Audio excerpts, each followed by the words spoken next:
الحمد لله نحمده ونستعينه ونستغفره ونؤمن به ونتوكل عليه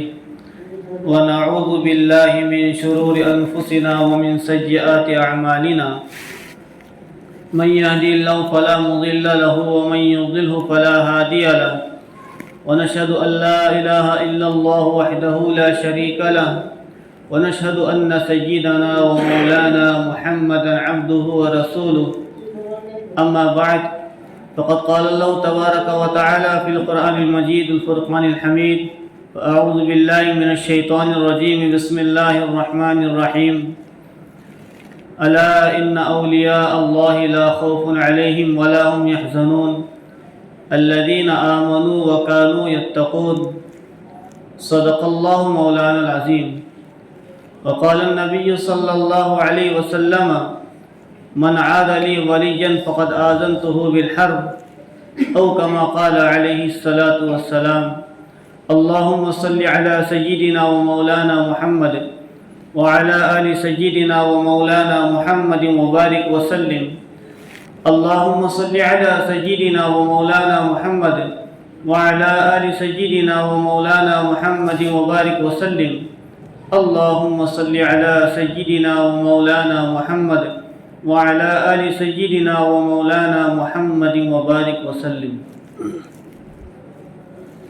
میرے محترم بزرگوں اور دوستوں اور عزیز ساتھیوں، 12ویں صدی عیسوی کا زمانہ اور 600 صدی ہجری کا زمانہ، یہ وہ زمانہ تھا کہ جس وقت عالم اسلام پر ظلم و ستم کے پہاڑ توڑے جا رہے تھے، کہ جس وقت تاتاریوں کا اور منگولوں کا فتنہ عالم اسلام پر منڈلا رہا تھا، اور ایک بڑا قتل عام اس وقت مسلمانوں کا کیا جا رہا تھا، اور جہاں کئی سمرقند، اسی طریقے سے بخارا، بغداد، جو علوم و فنون کے مراکز تھے، جسے علم کا ایک گہوارہ کہا جاتا تھا، ایسے شہروں کو وہ تباہ و برباد کر رہے تھے، اس کی اینٹ سے اینٹ بجا رہے تھے۔ اسی وقت اور اسی زمانے کے اندر سن 1200 عیسوی یا سن 600 ہجری کے زمانے میں جہاں بغداد تباہ ہو رہا تھا، وہی ہندوستان میں دلی بغداد دوسرا بن رہا تھا۔ جہاں سمرقند اور بخارا، وہاں کے علاقوں کو ہلاک کیا جا رہا تھا، یہی ہندوستان کے اندر فتوحات کے دروازے کھلے ہوئے تھے۔ اور دنیا کا بھی ایک نظام ہے، وَتِلْكَ الْأَيَّامُ نُدَاوِلُهَا بَيْنَ النَّاسِ، زمانے کو اللہ تعالیٰ لوگوں کے درمیان الٹ پھیر کرتے رہتے ہیں۔ رات جب تاریک ہو جاتی ہے، قرآن کا ضابطہ ہے إِنَّ مَعَ الْعُسْرِ يُسْرًا، تنگی کے ساتھ آسانیاں ہیں اور کئی آسانیوں کے ساتھ تنگیاں ہیں۔ تو رات جب بہت تاریک ہوتی ہے اور اندھیری ہوتی ہے، تو اس بات کی دلیل ہوتی ہے کہ صبح بہت جلد ہونے والی ہے، دن بہت جلد طلوع ہونے والا ہے۔ ایسی ظلم کی رات بہت زیادہ اگر گہری ہو جاتی ہے، تو اس بات کی امید ہوتی ہے کہ انصاف کی صبح بہت جلد روشن ہونے والی ہے۔ اور جب دن روشن ہوتا ہے تو وہ یہ بھی پیغام دیتا ہے کہ ہمیشہ رہنے کے لیے نہیں آیا، بہت جلد ہوگا کہ رات دوبارہ آ جائے گی۔ تو یہ وہ زمانہ تھا کہ جس زمانے میں اس ملک ہندوستان اور بھارت کی طرف حضرت خواجہ معین الدین چشتی رحمۃ اللہ علیہ نے قدم رکھا تھا۔ حضرت خواجہ معین الدین چشتی رحمۃ اللہ علیہ ایک بہت بڑے بزرگ گزرے ہیں، بہت بڑے عالم دین گزرے ہیں، جنہوں نے مانوتا کا پیغام دیا، جنہوں نے پرایوں کو اپنے گلے سے لگایا اور یکتا کا انہوں نے سبق دیا۔ اس ہندوستان کے ایک بہت بڑے بزرگ گزرے خواجہ معین الدین چشتی رحمۃ اللہ علیہ، جو اس زمانے میں ہندوستان آئے تھے جس وقت بغداد، سمرقند اور اسی طریقے سے بخارا وغیرہ کو تباہ و برباد کیا جا رہا تھا۔ اور اس کی کیا وجہ تھی کہ اس ملک ہندوستان کے اندر منگولوں کا فتنہ سر اٹھا کر نہیں دیکھ سکا۔ کوششیں کی منگولوں نے، تاتاریوں نے کہ ہندوستان کو بھی ہلاک کرنے کی، لیکن یہاں بھی چونکہ علاؤالدین خلجی تھا کہ جس نے منگولوں کا مقابلہ کر کے ان کو ہلاک اور برباد کر دیا، کہ علاؤالدین خلجی کو آج یہاں کی میڈیا نے ہو، پھر یہاں کے مورخین نے ہو، جنہوں نے جھوٹ گڑھا ہے اور جن کو یہ کہہ کر بدنام کر دیا کہ وہ پدماوتی کا عاشق ہو گیا تھا، اور طرح طرح کی افسانوی باتیں ان کے نام انہوں نے موسوم کر دیے، منسوب کر دی، حالانکہ ایسا نہیں تھا۔ علاؤالدین خلجی کی ہونے کی وجہ سے منگولوں کا فتنہ اس ملک میں نہیں آ سکا۔ یہی وجہ تھی کہ ہمارا ملک بھارت اور ہمارا ملک ہندوستان منگولوں اور تاتاریوں کے فتنوں سے بالکل محفوظ تھا۔ اور اسی وجہ سے حضرت خواجہ معین الدین چشتی رحمۃ اللہ علیہ ہی نہیں بلکہ اس زمانے کے جو بڑے اولیاء تھے، بزرگان دین تھے، وہ وہاں سے اپنی جان بچاتے ہوئے اس ملک ہندوستان کی طرف آ رہے۔ حضرت خواجہ معین الدین چشتی رحمۃ اللہ علیہ سجستان کے علاقے میں پیدا ہوئے، جسے سنجر بھی کہا جاتا ہے، جس کو مورخین نے غلط لفظ سے لکھ دیا ہے، اصل نام سجستان ہے۔ چشت نامی ایک علاقے کے اندر ان کی پیدائش ہوئی۔ ان کے والد صاحب کا نام غیاث الدین تھا، جو بڑے مالدار انسان تھے، بڑے کاروباری تھے، بہت بڑے تاجر بھی تھے۔ خاندانی مالداری اللہ نے انہیں عطا فرمایا تھا۔ اور حضرت خواجہ معین الدین چشتی رحمۃ اللہ علیہ بھی ایک درمیانی مالدار انسان بعد میں زندگی گزار رہے تھے۔ ان کی پرورش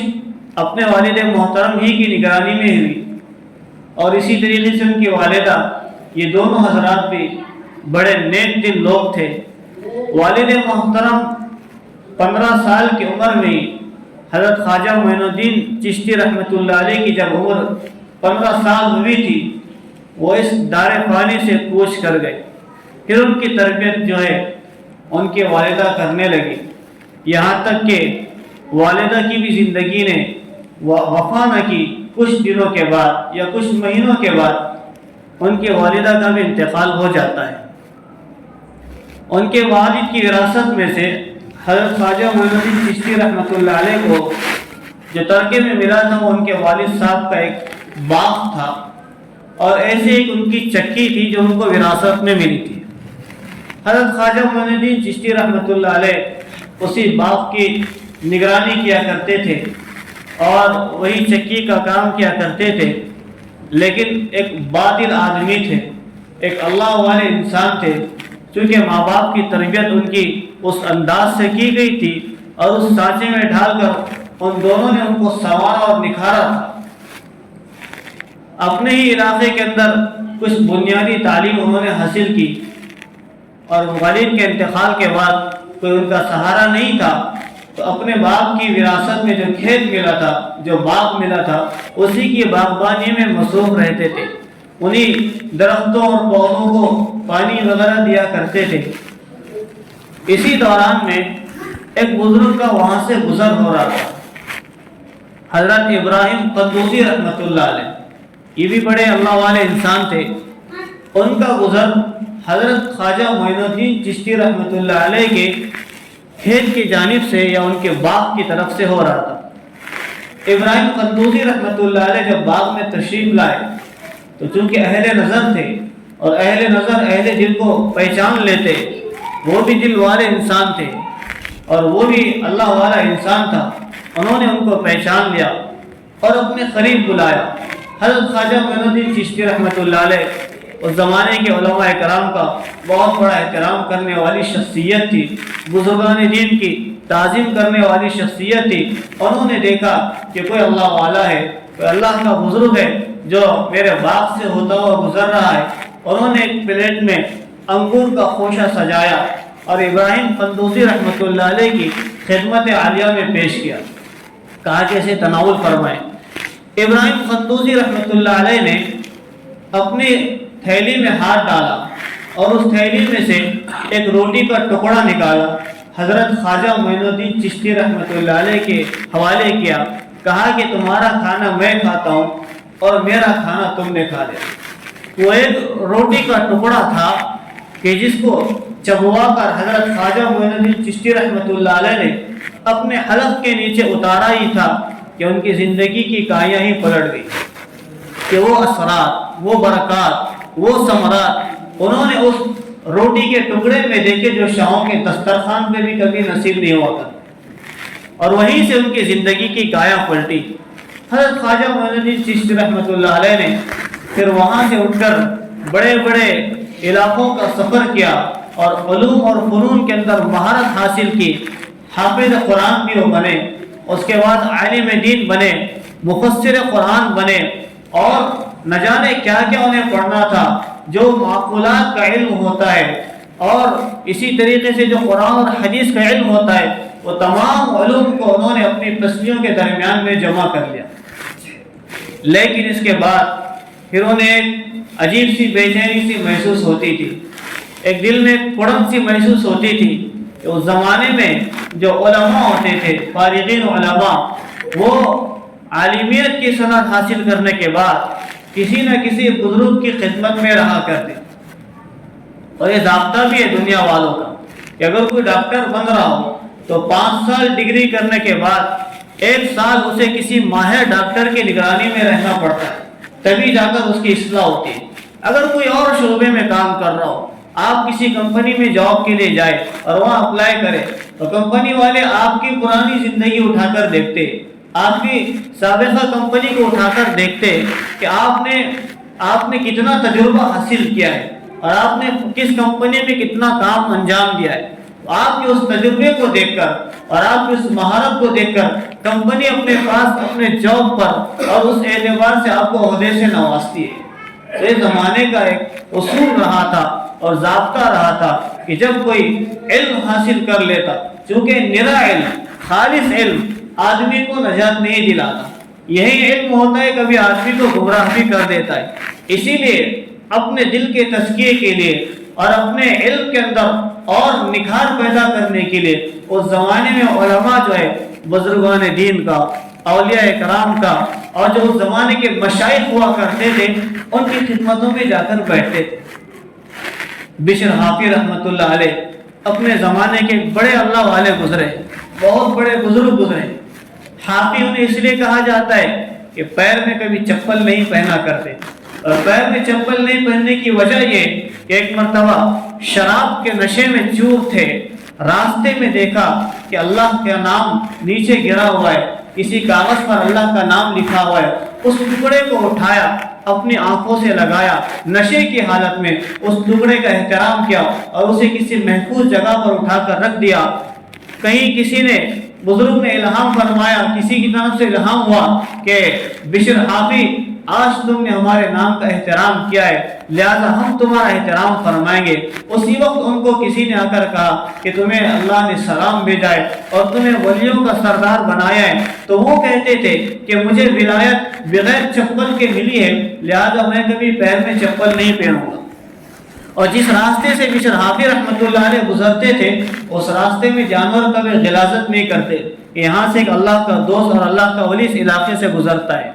تو یہ بشر حافی رحمۃ اللہ علیہ جو نہ کوئی عالم دین تھے، نہ کوئی فقیہ تھے، لیکن ان کا تعلق اللہ کی ذات سے ایسا جڑا ہوا تھا کہ ان کی خدمت میں امام مالک رحمۃ اللہ علیہ جیسے بڑے پائے کے عالم دین ان کی خدمت میں آ کر بیٹھا کرتے تھے۔ شاگردوں نے اعتراض کیا امام مالک رحمۃ اللہ علیہ سے کہ آپ وقت کے امام ہیں، ہزاروں کا مجمع آپ کے درس میں بیٹھتا ہے، اور آپ ایک ہے کہ ایک عام سا آدمی ہے، ایک عام بزرگ ہے، آپ ان کی خدمت میں جا کر دو زانوں بیٹھتے ہیں۔ تو امام مالک رحمۃ اللہ علیہ نے شاگردوں سے کہا کہ جاؤ جا کر بشر حافی کا امتحان لے لو۔ وہ دو شاگرد گئے، بشر حافی رحمۃ اللہ علیہ سے کہا کہ حضرت ایک مسئلہ آپ سے پوچھنا ہے، اور وہ مسئلہ یہ ہے کہ نماز میں اگر ایسا ایسا پیش آ جائے تو کیا سجدے سے وہ کرنا پڑے گا یا نہیں کرنا پڑے گا؟ کہ نماز میں اگر ایسی غلطی ہو جاتی ہے تو کیا اس موقع پر سجدے سے ہوگا یا نہیں ہوگا؟ بشر حافی رحمۃ اللہ علیہ نے فرمایا میں تو عالم نہیں ہوں اور نہ ہی میں مسائل کا جاننے والا ہوں، میں نہیں بتا سکتا کہ یہاں سجدے سے واجب ہوگا یا نہیں ہوگا، لیکن اتنا ضرور جانتا ہوں کہ ایک آدمی اللہ کے سامنے کھڑے ہو جائے اور پھر نماز میں غلطی کر دے، یہ کیسے ہو سکتا ہے؟ اور پھر سینے سے لگایا اور کہا کہ کیا تم مجھے جانچنے آئے تھے، میرا امتحان لینے کے لیے آئے تھے؟ مل گیا تمہیں تمہارا جواب کہ امام مالک بھی میری خدمت میں کیوں آ کر بیٹھا کر۔ تو یہ وہ لوگ تھے کہ امام مالک جیسے حضرات بھی بزرگان دین کی خدمت میں بیٹھا کرتے تھے۔ حضرت خواجہ معین الدین چشتی رحمۃ اللہ علیہ نے علوم اور فنون کے اندر مہارت حاصل کی تو دل میں ایک عجیب سی کیفیت ہوئی، انہوں نے رخ کیا اس زمانے میں حجاز کے اندر حرمین شریفین مکہ اور مدینہ کا علاقہ کہا جاتا ہے، اور اسی طریقے سے دوسرا علاقہ عراق تھا۔ ان دونوں علاقوں کے اندر اس زمانے میں اولیاء کرام تھے، بزرگان دین تھے، بڑے اللہ والے اور اکابر اس زمانے میں ان دو علاقوں میں رہا کرتے تھے۔ حضرت خواجہ معین الدین چشتی رحمۃ اللہ علیہ نے عراق کے علاقے کا رخ کیا، وہاں پر ایک شخصیت تھی حضرت عثمان ہارونی رحمۃ اللہ علیہ۔ خواجہ عثمان ہارونی رحمت اللہ علیہ کی خدمت میں انہوں نے اپنے دل کے تزکیے کے لیے اپنے آپ کو لگایا۔ خواجہ عثمان ہارونی رحمت اللہ علیہ کہتے کہ خواجہ معین الدین چشتی رحمت اللہ علیہ کو میں نے پہلے ہی دن میں تصوف کے تمام سبق پڑھا دیے تھے، لیکن ان کی تربیت کے واسطے 20 سال ان کو میں نے اپنی خدمت میں روکے رکھا۔ یہ تھی اصل اپنے آپ کو انسان کھپاتا اور مراتا اور پھر اپنے آپ کو گراتا، تبھی جا کر وہ بلندیوں کی راہوں پر گزرتا۔ حضرت خواجہ معین الدین چشتی رحمۃ اللہ علیہ 20 سال خواجہ عثمان ہارونی رحمۃ اللہ علیہ کی خدمت میں رہے، اور پھر وہاں سے مورخین لکھتے ہیں کہ حضور اکرم صلی اللہ علیہ وسلم کی انہیں بشارت ہوئی خواجہ معین الدین چشتی رحمۃ اللہ علیہ کو ہندوستان کی طرف جانے کی۔ اس زمانے میں اجمیر کے علاقے کے اندر اور شہر دلی میں جو ہندوستان کا مرکز کہا جاتا تھا، یہاں پر پرتھوی راج چوہان کی حکومت چلا کرتی تھی، کیونکہ شہاب الدین غوری جو محمود غزنوی کے بعد دوسرے بادشاہ آئے کہ محمود غزنوی نے جو فتوحات کی تھی اس کی تکمیل کا کام شہاب الدین غوری ہی نے کیا۔ حضرت مولانا علی میاں ندوی رحمت اللہ علیہ نے اپنی تاریخ کی کتاب میں لکھا ہے کہ ہندوستان کو کامل فتح کا صحرا، یعنی مکمل، اس سے پہلے بھی ہندوستان کو بہت سارے لوگوں نے فتح کرنے کی کوشش کی ہے، بہت سارے لوگ ہندوستان آئے اور فتح کے جھنڈے گاڑنے کی کوشش کیے، کوئی کامیاب ہوا، کوئی ناکام ہوا، کسی نے کچھ علاقے کو فتح کیا، لیکن پورے مکمل ہندوستان کو فتح کرنے کا اگر کامل صحرا کسی کے سر پر جاتا ہے تو محمود غزنوی ہے، کہ جنہوں نے پورے ہندوستان کو اپنے ہاتھوں سے فتح کیا۔ حضرت مولانا علی میاں ندوی رحمۃ اللہ علیہ ہی نے لکھا ہے کہ اس پورے ہندوستان کے اندر صحیح طور پر نظام حکومت کو اگر کسی نے نافذ کیا تھا اور شرعی نظام کو اگر کسی نے نافذ کیا تھا تو بادشاہ شہاب الدین غوری تھا، کہ جس نے سارے سلطنت حکومت اور ہندوستان کی سلطنت کو اسلامی طریقے کے اوپر چلایا۔ اور پھر مولانا علی میاں ندوی رحمۃ اللہ علیہ نے لکھا ہے کہ اس پورے ہندوستان کے اندر دعوت و تبلیغ کا اگر صحرا کسی کے سر جاتا ہے تو بلا مبالغہ حضرت مولانا لکھتے کہ وہ خواجہ معین الدین چشتی رحمۃ اللہ علیہ ہے، کہ جن کے بابرکت قدموں کی وجہ سے اس ملک میں جب آئے تھے 90 لاکھ غیر مسلمانوں نے کلمہ پڑھا، اور لاکھوں لوگ جو مسلمان تھے گناہوں کی زندگیاں گزار رہے تھے، وہ اپنے گناہوں سے توبہ طائب ہو کر وہ سیدھے راہ انہوں نے اختیار کی۔ تو یہ وہ حضرت خواجہ معین الدین چشتی رحمۃ اللہ علیہ جب اس ملک میں آئے، اجمیر کے علاقے میں پرتھوی راج چوہان کے زمانے میں حکومت تھی، اس زمانے میں حضرت خواجہ معین الدین چشتی رحمۃ اللہ علیہ کے کسی مرید کا مسئلہ اس کے دربار میں چلا گیا اور وہاں اسے انصاف نہیں ملا۔ اس نے کہا کہ آپ کے سپاہیوں نے میرے جانوروں کو چرا لیا ہے، مجھے انصاف ملنا چاہیے۔ پرتھوی راج چوہان نے انہیں انصاف نہیں دیا اس مرید کو۔ خواجہ معین الدین چشتی رحمۃ اللہ علیہ نے انصاف کی درخواست کی تو کہنے لگا ایک باہر کا آنے والا شخص ہمیں مشورے دیتا ہے، ہمیں رائے دیتا ہے، اسے کیا اختیار ہے کہ ہمیں رائے اور مشورے سے نوازے؟ تو خواجہ معین الدین چشتی رحمۃ اللہ علیہ نے کہا تھا کہ میں اپنی آنکھوں سے دیکھ رہا ہوں کہ تیری حکومت شہاب الدین غوری کے ہاتھوں جائے گی اور تو شہاب الدین غوری کا غلام بنے گا۔ ان کی کرامتیں تو بہت ساری ہیں، ان کرامتوں ہی میں سے ایک کرامت کا جو میں تذکرہ کر رہا ہوں وہ یہ، اور چند مہینوں ہی نہیں گزرے تھے کہ پرتھویراج چوہان کی حکومت جو ہے شہاب الدین غوری کے ہاتھوں ہوئی اور اسے گرفتار کر کے جیل میں ڈال دیا گیا۔ حضرت خواجہ معین الدین چشتی رحمۃ اللہ علیہ نے اس ملک کے اندر مسلمانوں کے اندر ایک اسلامی روح کو پھونکنے کا کام کیا۔ انہوں نے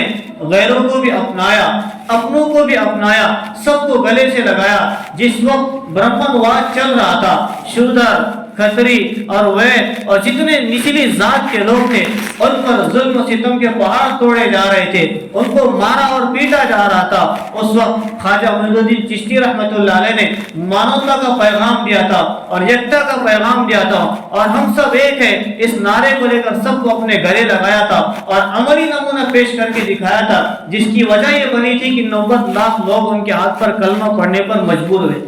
یہی خواجہ معین الدین چشتی رحمۃ اللہ علیہ۔ ان کے مریدین کے اندر بابا فرید الدین گنج شکر رحمۃ اللہ علیہ، انہی کے مریدین کے اندر نظام الدین اولیاء رحمۃ اللہ علیہ، انہی کے مریدین کے اندر خواجہ قطب الدین بختیاری رحمۃ اللہ علیہ، انہی کے مریدین کے اندر خواجہ شمس الدین التمش رحمۃ اللہ علیہ، بڑے بڑے جو اپنے زمانے کے ولی گزرے ہیں وہ حضرت خواجہ معین الدین چشتی رحمۃ اللہ علیہ کے کسی زمانے میں مرید ہوا کرتے، اور انہی کی وہ نظر تھی، انہی کا وہ کمال تھا کہ جن کی نگاہوں نے کسی کو قطب الدین بختیاری بنا دیا، کسی کو بابا فرید الدین گنج شکر بنا دیا، کسی کو نظام الدین اولیاء بنا دیا۔ نگاہ ولی میں وہ تاثیر دیکھی، نگاہ ولی میں وہ تاثیر دیکھی، بدلتی ہزاروں کی تقدیر دیکھی۔ خواجہ قطب الدین بختیاری رحمۃ اللہ علیہ کہ جنہوں نے 15 پارے مکتب میں اپنے والد استاد محترم کو سنا دیا تھا، کہ حضرت خواجہ معین الدین چشتی رحمۃ اللہ علیہ کے بعد میں مرید بنے، اور ان کی زندگی کا ایک واقعہ ہے کہ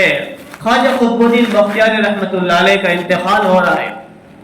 اور انتقال سے پہلے وصیت لکھ رہے کہ میری نماز جنازہ کوئی شخص نہیں پڑھا سکتا ہے، صرف وہ شخص پڑھا سکتا ہے کہ جس نے اپنی ساری زندگی کے اندر جس کی کبھی تکبیر اولیٰ فوت نہ ہوئی۔ اور پھر لکھا کہ دوسری شرط ہے میری نماز جنازہ پڑھانے کی کہ جس نے جب سے ہوش سنبھالا ہو میرے انتقال کے وقت تک اس کی کبھی عصر کی نماز نہ چھوٹی ہو، سنت غیر موقدہ ہے یہ بھی نہ چھوٹی ہو۔ اور پھر تیسری شرط لکھی خواجہ قطب الدین بختیاری رحمۃ اللہ علیہ نے کہ جس نے جب سے ہوش سنبھالا ہے میرے انتقال کے وقت تک اس کی کبھی تہجد کی نماز قضا نہ ہوئی۔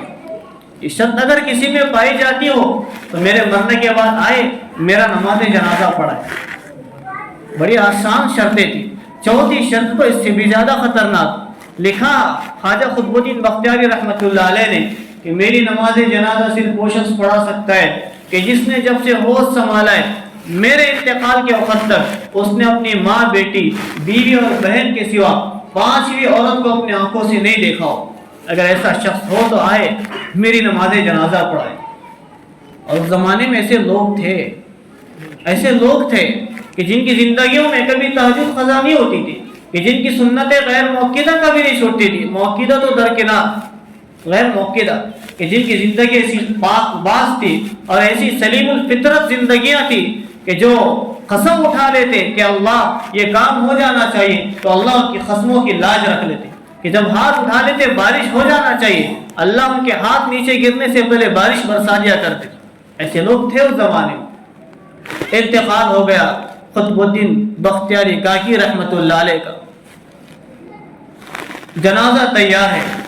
اور دلی شہر کا واقعہ ہے۔ شہر دلی کے اندر وہاں کی جامع مسجد میں جنازہ رکھا ہوا ہے، اور اتنا بڑا مجمع ہے کہ وہاں علماء موجود تھے، اولیاء کرام موجود تھے، اللہ والے موجود تھے، مفتی موجود، حفاظ موجود تھے، ہر کوئی موجود تھا۔ آگے بڑھتا نماز جنازہ پڑھانے کے لیے، لیکن دیکھتا کہ شرطیں بڑی خطرناک لکھی ہوئی ہے کہ تہجد کی نماز قضا نہ ہوئی ہو، عصر کی سنت نہ چھوٹی ہو، کبھی زندگی کے اندر فرض نماز تو کیا تکبیر اولیٰ کا بھی اس کی فوت نہ ہوئی ہو، اور اپنی ماں، بیٹی، بیوی، بہن کے سوا 5ویں کسی عورت کو اپنی آنکھوں سے نہ دیکھا ہو، ایسا شخص ہو اور آئے آگے چل کر نماز جنازہ پڑھائے۔ آخر میں عصر کا وقت ہوا، ایک شخص آگے بڑھا اور اس نے کفن ہٹا کر کہا کہ اے خواجہ تجھ کو کیا ملا میرا راز فاش کر کے؟ میں تو چاہتا تھا کہ میں دنیا والوں کے سامنے سے ایسے ہی چلا جاؤں، میں تو چاہتا تھا کہ میرا راز یا تو اللہ ہی جانے یا تو خواجہ قطب الدین تو ہی جانے۔ نہیں پتا تھا کہ کیا کیا کرتے تھے۔ کہنے لگا اگر اپنے راز کی حفاظت کرنا چاہوں تو تیرا جنازہ پڑا رہ جاتا ہے، اور اگر تیرا جنازہ پڑھا لوں تو میرا راز فاش ہو جاتا ہے، لیکن تو چلا گیا ساری دنیا کے سامنے مجھے رسوا کر کے چلا گیا۔ کیا راز فاش ہو رہا ہے؟ کون سا راز؟ کوئی گناہ کا کام کیا تھا؟ کوئی بہت بڑا گرا ہوا کام کیا تھا؟ نہیں، اتنی زندگی پاک پاک گزاری ہے اور اس کو اتنے راز میں رکھ رہے اور اس کے فاش ہونے پر ڈر رہے کہ میں شرمندہ ہوں سارے لوگوں کے ساتھ، مجھے رسوا کر کے چلا گیا۔ کہا لوگوں صفے تیار کرو، میں نماز جنازہ پڑھاؤں گا۔ لوگوں نے کہا کہ بھائی شرطیں بڑی خطرناک ہے، شرطیں بھی تو پڑی ہے یا نہیں پڑی؟ کہا کہ ہاں الحمدللہ، جس دن سے میں نے ہوش سنبھالا ہے آج تک میری کبھی تہجد کی نماز قضا نہیں ہوئی، جس دن سے میں نے ہوش سنبھالا ہے آج تک میری کبھی عصر کی سنت نہیں چھوٹی، جب سے میں نے ہوش سنبھالا آج تک میری کبھی تکبیر اولیٰ فوت نہیں ہوئی، اور جب سے میں نے ہوش سنبھالا ہے آج تک اس شخص کے انتقال کے وقت تک میں نے اپنی ماں، بیٹی، بیوی اور بہن کے سوا کوئی پانچویں عورت کو اپنی آنکھوں سے نہیں دیکھا۔ کون تھا بھائی؟ اس زمانے کا پورے ہندوستان کا بادشاہ خواجہ شمس الدین التمش تھا، اور یہی خواجہ شمس الدین التمش ہے جو حضرت خواجہ معین الدین چشتی رحمۃ اللہ علیہ کی خدمت میں کبھی رہا کرتے تھے اور ان کے مرید کبھی ہوا کرتے تھے۔ یہی وہ نگاہ ولی میں وہ تاثیر دیکھی، بدلتی ہزاروں کی تقدیر دیکھی۔ حضرت خواجہ مجذوب رحمۃ اللہ علیہ کی نگاہ ایک کتے پر پڑ گئی، نماز پڑھ کر باہر نکل رہے تھے، باہر نگاہ ایک کتے پر پڑی تو دیکھا کہ کتا سارے کتوں کا سردار بن گیا، کہ ایک نگاہ ایک جانور کی تقدیر بدل سکتی ہے، بزرگ کی اور کسی ولی کی، تو کیا میرے اور تمہارے جیسے لوگوں کی تقدیر نہیں بدل سکتی؟ میرے عزیز ساتھیو، یہ رجب کا مہینہ جو شاید آج شروع ہو جائے یا کل لگ جائے، یہی مہینے کی 6 رجب تھی، اور 633 ہجری کے موقع پر حضرت خواجہ معین الدین چشتی رحمۃ اللہ علیہ وفات پائے تھے۔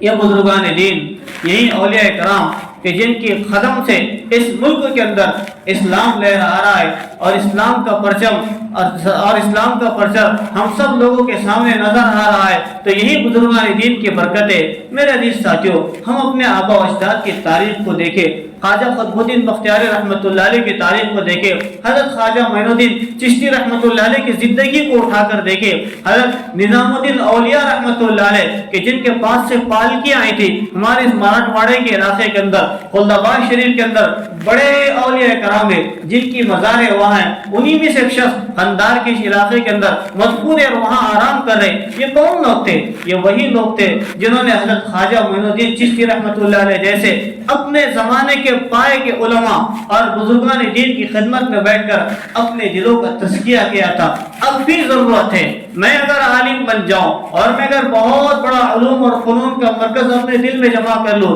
لیکن کسی بزرگ کی خدمت میں نہ رہوں، کسی اللہ والے سے اپنا رابطہ نہ رکھوں، تو میرا علم سارا بیکار ہے۔ آپ چاہے اپنے فن کے بہت ماہر ہو جائے، لیکن جب تک اپنا دل اور اپنا ہاتھ کسی بزرگ کے ہاتھ میں نہ دے دے، کسی ولی کے ہاتھ میں نہیں دے دیتے، جب تک میرے عزیز ساتھیوں ہمارے دلوں کا تزکیہ نہیں ہو سکتا ہے۔ یہی اولیاء کرام ہیں کہ جو موٹا تازہ پہنتے، موٹا تازہ کھاتے تھے اور سادہ سیدھا کھاتے تھے اور سادہ سیدھا رہتے تھے، لیکن لوگوں کے دلوں پر ایسی محنت کرتے تھے اور ایسی محنت کرتے تھے کہ لوگوں کے دل بالراست اللہ سے جڑ جاتے تھے۔ یہی وجہ ہے کہ خواجہ معین الدین چشتی رحمۃ اللہ علیہ جب اس ملک میں ہندوستان میں آ رہے تھے، شہاب الدین غوری جو یہاں سے شکست کھا کر واپس جا رہا تھا، راستے میں دیکھا شہاب الدین غوری نے کہ ایک چراغ ہے کٹیا کے اندر جل رہا ہے، چلو چل کر ملاقات کرتے، کوئی نہ کوئی اللہ کا ولی ہوگا۔ وہ واپس گیا، خواجہ معین الدین چشتی رحمۃ اللہ علیہ کے سامنے دو زانوں بیٹھا اور کہا کہ حضرت کہاں کا ارادہ ہے، کس علاقے میں جانا چاہتے ہو؟ کہا کہ مجھے اجمیر جانے کی بشارت ہوئے، ہندوستان کی مجھے بشارت دی گئی، میں اس ملک میں آیا ہوں۔ کہا حضرت میں اس ملک سے شکست کھا کر واپس جا رہا ہوں، جاؤ، میں ہار کر اس ملک سے جا رہا ہوں، اور آپ ایک یہاں علاقے میں جا رہے ہو، آپ یہاں جائیں گے، یہاں کے علاقے کے لوگ بڑے سنگ دل ہیں، آپ کی بات کو تسلیم نہیں کریں گے، لہٰذا آپ چلیے یہاں سے واپس ہو جائیے۔ خواجہ معین الدین چشتی رحمۃ اللہ علیہ نے کہا تھا، شہاب الدین غوری تم ملک فتح کرنے گئے تھے، ہم دل فتح کرنے جا رہے ہیں۔ جو دلوں کو فتح کر لیتا ہے وہی فاتح زمانہ ہوتا ہے، وہ سارے زمانے کو فتح کر لیتا ہے۔ تو یہ بزرگان دین کی تاریخ، ان کی زندگیوں کو اٹھائے اور اپنی زندگیوں کو اسی روش پر ڈھالنے کی کوشش کرے۔